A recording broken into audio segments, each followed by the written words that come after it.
Hi ನನ್ನ ಪ್ರೀತಿಯ ಸ್ನೇಹಿತರೆ, ನಮಸ್ತೆ.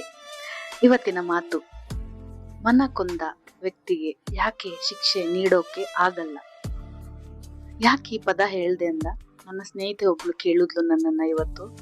ಅಕ್ಕ, ಯಾಕೆ ನಮ್ಮ ಜೀವನ ಹಾಳು ಮಾಡಿ ನಮ್ಮನ್ನ ನಡುಬೀದಿಯಲ್ಲಿ ಬಿಟ್ಟು ಹೋಗೋರ್ಗೆ ನಾವೇನೂ ಮಾಡಲ್ಲ, ನಾವು ಕೊರಗ್ತಾ ದಿನ ಕಣ್ಣೀರಾಗ್ತಾ ಇರ್ತೀವಿ, ಯಾಕೆ? ಅವ್ರಿಗೆ ಶಿಕ್ಷೆ ಕೊಡುವಂತ ಎಲ್ಲಾ ಶಕ್ತಿಗಳು ನಮ್ಮ ಹತ್ರ ಇದೆ, ಬಟ್ ನಾವು ಶಿಕ್ಷೆ ಕೊಡಲ್ಲ, ಯಾಕೆ ಅಂತ. ಯಾಕೆ ಅಂದ್ರೆ ನಾವೇನ್ ಕೊಟ್ಟಿದೀವೋ ಅದನ್ನ ನಿಸ್ವಾರ್ಥದಿಂದ ಕೊಟ್ಟಿರ್ತೀವಿ, ಪರಿಪೂರ್ಣವಾಗಿ ಕೊಟ್ಟಿರ್ತೀವಿ, ಅದಕ್ಕೆ ಅಲ್ವಾ? ಮತ್ತೆ ನೋವಿನ ಬೆಲೆ ನಮಗ್ ಗೊತ್ತಿದೆ, ಅದಕ್ಕೆ. ಇನ್ನೊಂದು, ಅವರು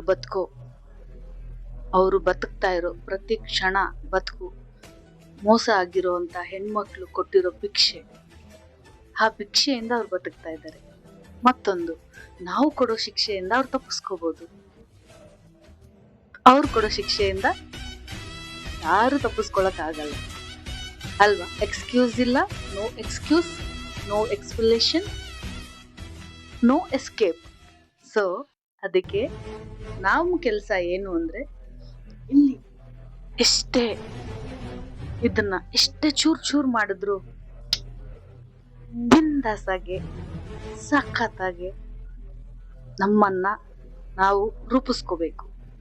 ಮೋಸ ಮಾಡಿದವ್ರಿಗಲ್ಲ, ಅವ್ರಿಗೋಸ್ಕರ ಅಲ್ಲ ನಾವಿರೋದು, ನಮಗೋಸ್ಕರ, ನಮ್ಮನ್ನ ಪ್ರೀತಿಸೋರ್ಗೋಸ್ಕರ, ನಮ್ಮನ್ನ ನಂಬಿರೋರ್ಗೋಸ್ಕರ, ಅಲ್ವಾ? ಸೊ ನಮ್ಮ ಭಿಕ್ಷೆಯಿಂದ ಬದುಕೊಳ್ಳಿ ಅವರು. ಏನಂತೀರಾ? ಇಷ್ಟ ಆದ್ರೆ